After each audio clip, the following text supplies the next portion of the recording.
Hello everyone. Today we talk about how to fix the app of piano keyboard. We will go to settings, then we click on apps. After that we will search the app piano keyboard and we click. Then you will enforce stop. After that we will go to storage. Then we click on clear cache.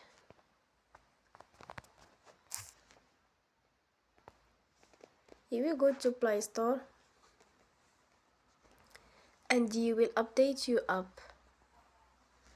Don't forget to support us by like and subscribe.